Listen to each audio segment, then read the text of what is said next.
प्रिय साथियों, नमस्कार। आज हम सभी लोग एक योग बहुत ही अच्छा है जिसका नाम है कुबेर योग। तो कुबेर योग का निर्माण किस प्रकार से होता है, आइए जानते हैं इस चार्ट के माध्यम से। जिस किसी की कुंडली में यदि कुबेर योग स्पष्ट योग बना होता है, वो व्यक्ति एक ना एक दिन कुबेर के समान संपत्तिवान अवश्य बनता है। तो चलिए चलते हैं और जानते हैं ये योग किस प्रकार से बनता है। देखिए, इसमें हम आपको 2 सूत्र ऐसे बताएंगे जो कुबेर योग को स्पष्ट तरीके से देखा जा सकता है। तो चलिए कैसे बनता है। देखिए, कुबेर योग आपकी कुंडली में कोई सा भी लग्न हो, उसको आप घटा के देखिए। हमने यहां पर कन्या लग्न का चार्ट बना रखा है। आपकी कुंडली किसी लग्न की हो, आप अपने लग्न के हिसाब से अपनी कुंडली पर देखिए। यह योग यदि आपकी कुंडली में है तो आप संपत्तिवान अवश्य बनेंगे।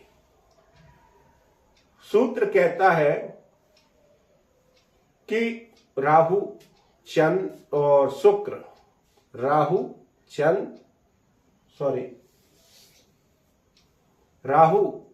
शुक्र, मंगल, शनि,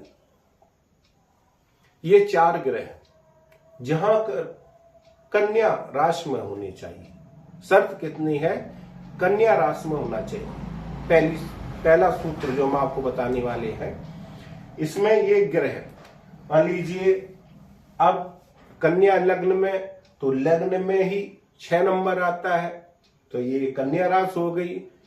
तो यहां पर जैसे मान लीजिए एक साथ बैठे होने चाहिए राहु, मंगल, शुक्र, शनि।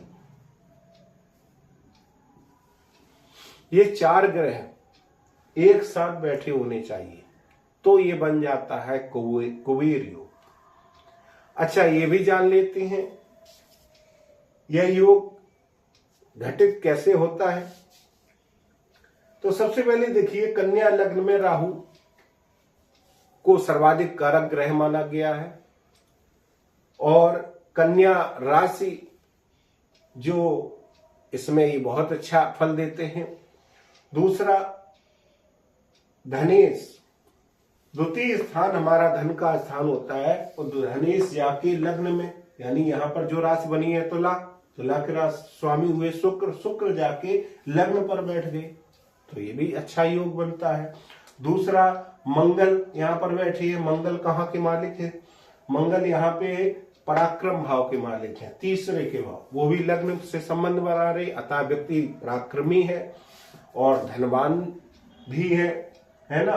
और शुक्र, मंगल, राहु और शनि देखिए पंचम भाव के स्वामी बनते हैं, है ना।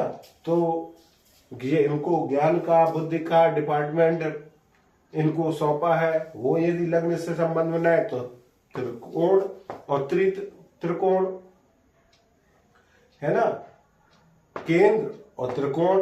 तो केंद्र त्रिकोण राजयोग होता है।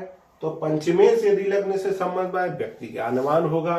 तो जो व्यक्ति ज्ञानवान हो, धनवान हो, पराक्रमी हो, है ना, तो वो व्यक्ति, इसमें कोई असमंजस ये नहीं है, वो व्यक्ति बहुत सा धन एकत्र कर ही लेता है।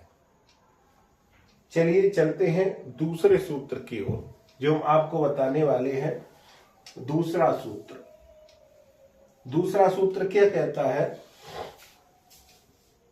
कि आपका लग्न कोई भी हो, मेष से लेकर मीन तक कोई भी हो, और लग्न से गिनिए पंचम, 5वां घर, 9वां घर और तीसरा घर। 1 2 3 4 5, 5वां घर ये है, 9वां घर ये है और तीसरा घर ये है।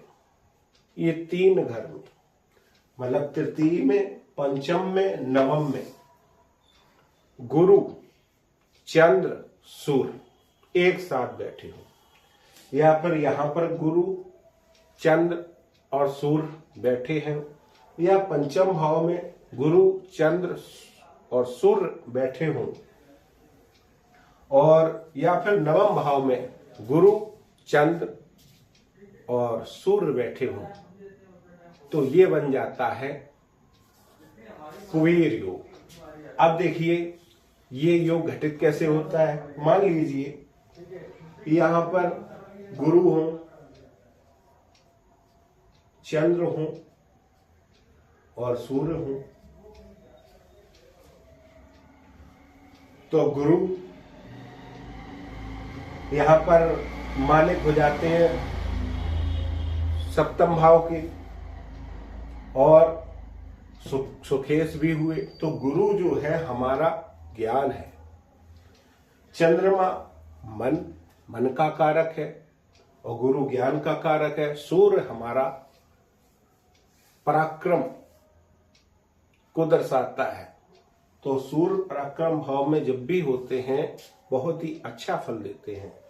तो ये युक्ति यदि तीसरे भाव में, पंचम भाव में या नवम भाव में बनती है तो ऐसा व्यक्ति कुबेर योग का निर्माण उसकी कुंडली में होता है। वह व्यक्ति अतुल संपत्तिवान, धनवान, विख्यात, प्रसिद्ध अवश्य बनता है। अरबपति से खरबपति तक भी ऐसा व्यक्ति पहुंच सकता है। और ये कुबेर योग जो है वो कन्या लग्न में, जो हमने इससे पहले जो एक योग बताया था, वो सबसे ज्यादा घटित होता है। तो ये हो गया कुबेर योग। यदि आपकी कुंडली में है या और किसी भी कुंडली में है या योग, तो आप अवश्य बन सकते हैं धनवान, संपत्तिवान, अरबपति, खरबपति। जितना हम कहें कम ही है। बहुत ही अच्छा योग है, लेकिन ये योग मुख्यतः कुंडली में मिलता है। मुख्य हर कुंडली में ये संभव नहीं है, थोड़ा कठिन है। लेकिन जिस उसी कुंडली में ये योग बनते हैं, जो हमने अभी हाल आपको 2 योग बताए हैं, तो व्यक्ति कुबेर के समान धनाढ्य अवश्य होता है। तो दोस्तों, इस वीडियो को योग के बारे में हमने आपको बताया। यदि ये वीडियो हमारा अच्छा लगा है तो लाइक जरूर करें और इस वीडियो को शेयर करें, ताकि जिस किसी कुंडली में यह योग है वो भी इसका लाभ ले सके। तो दोस्तों, अभी तक के लिए इतना ही। मिलते हैं और एक नई वीडियो के साथ। तब तक के लिए नमस्कार।